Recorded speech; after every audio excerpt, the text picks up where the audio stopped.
like many things, there's a million ways to do things right sometimes, and it can be an easy place to start is to not doing things wrong. So what I mean by that is there's 1,000 ways you can make your marriage work.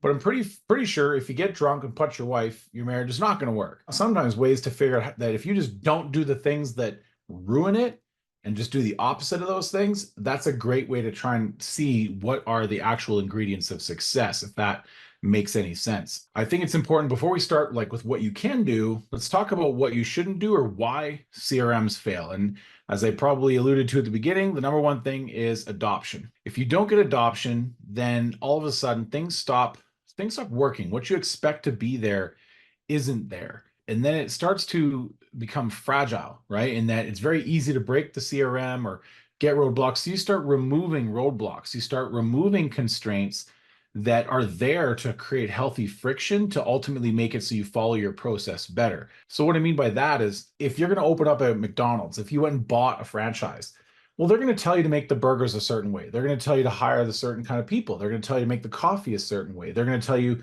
how to greet the customer. They're going to tell you what the layout of the store should be. They have all these proven success formulas. And if you said, well, the burger is like we put the bun, then we put the lettuce, then we put the cheese, then we put the burger, then we put the tomatoes and the pickles and the like whatever the order is of putting it together. If you were not getting good adoption of that and you're like, hey guys, just put vegetables and meat and cheese in a bun in a bag, right? Well, the product quality would start to go down, right? Because you made ultimately your business fragile by making your CRM fragile. So then you're trying to figure out, well, we don't have a way to prioritize what we should focus on our CRM because you can't trust that it's going to be followed anyways.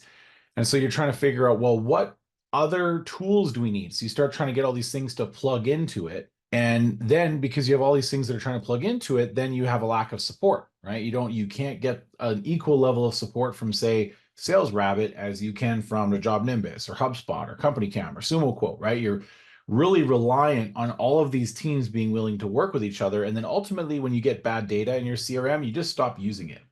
And it just becomes this thing that you're pushing your customers through rather than feeling like it's pulling your business. And in the macro, this is where the CRM Doom Loop starts. And you want to watch for something like this in your business, which is that you have an implementation period, which is where you're implementing your CRM over about 6 months.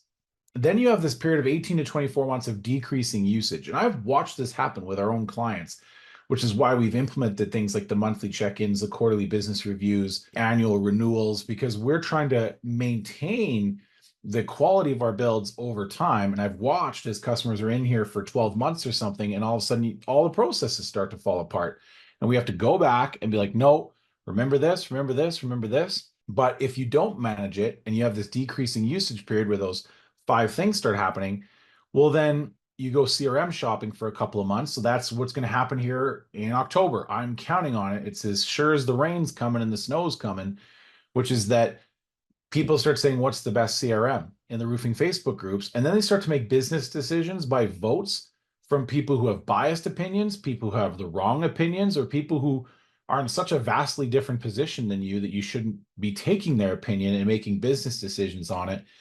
And I won't get into the biased and the wrong. I'll just take the difference in position. So we talk about our breakpoints or our income bands that every roofing company has to go through, which you have to know where you lie in here and what is the problem to be solved. Because sometimes people try and solve a people problem with a technology, right? Or vice versa. They try and solve a technology problem with people and their revenue per capita goes down. So a rule of thumb is you want to make $650,000 in revenue for every $85,000 in payroll, right? So 650,000 revenue per capita, right? And that includes sales commissions, by the way. In there, you're going to have your income bands that you're going to go through. So from 0 to 3 million, you're really just finding service market fit. You're just a startup. Not just a startup, but you are a startup and you're getting your service market fit. From there, from 3 to 8 million, it's no longer about what do you do, but who does it, right? You have to duplicate the human DNA that made you get to 3 million, and you're really creating your processes at this point. So why do we sell CRMs to $3 to $8 million companies? Because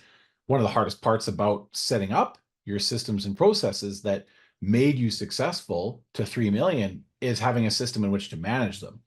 Then this is also kind of feeds into the CRM Doom Loop, which we'll get into a second, But then you get 8 to 15, and now you're figuring out how to grow the company. And so now it's the how. And this is where you start to develop core leadership in the company.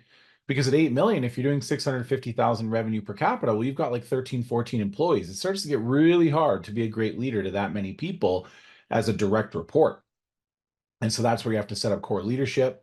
And it goes on and on and on and on all the way up. And I paid a lot of money to a consulting firm to get access to all this information because it's like basically a $200,000 study on the roofing industry that we did that delivered us a bunch of this information.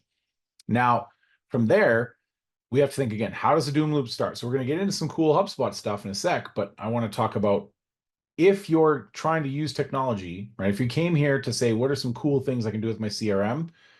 It's important to understand where you might be in this decreasing usage phase. So usually the first stage of the CRM Doom Loop is where you hire an admin. Essentially, you get a CRM babysitter, right? Someone whose job it is to just babysit the CRM and to yell at people for not putting their damn notes in the damn CRM. Then usually a CRM software will get some kind of update. This happens to us in HubSpot all the time, right? I mean, if we go and look at HubSpot here for a quick half a second, and I go up here and go into product updates, we're just going to filter this down by AI, a ChatSpot. So we're just going to go into ChatSpot AI, and just if I go to page 4, I'm on August 26th. Okay, this is the live one. So this isn't in beta or coming soon. And you just look and you see like there's constant updates coming to the software, which is the point I'm trying to make, is that the software is continuously updating with new features. And so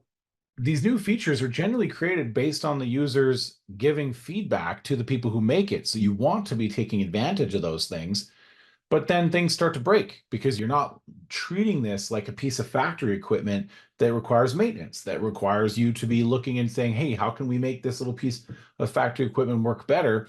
So when you don't, then things start to break. When things start to break, people stop necessarily, they don't use the button, or this data exists in the wrong place. And so then reports stop being accurate. If you have inaccurate data, then you start to go, oh, you know what I'll do? I'm going to export this stuff and make a rogue spreadsheet. So then you start manipulating data in that spreadsheet, and ultimately now your CRM is not the place that you go for the right data.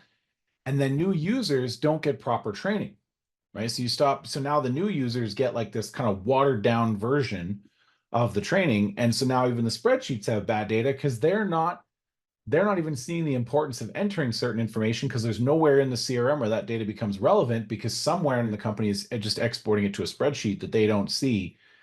And finally, you have no documentation on process. And as process changes, the CRM is not updated to match that process. And now the CRM doesn't line up with the training that we were doing.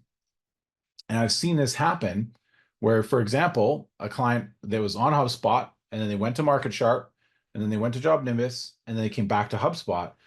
And so they went through the Doom Loop here, they went through the Doom Loop here, they went through the Doom Loop here. So the tool does not matter as much as the process, and the process does not matter as much as adoption. This is why it's so important to understand this.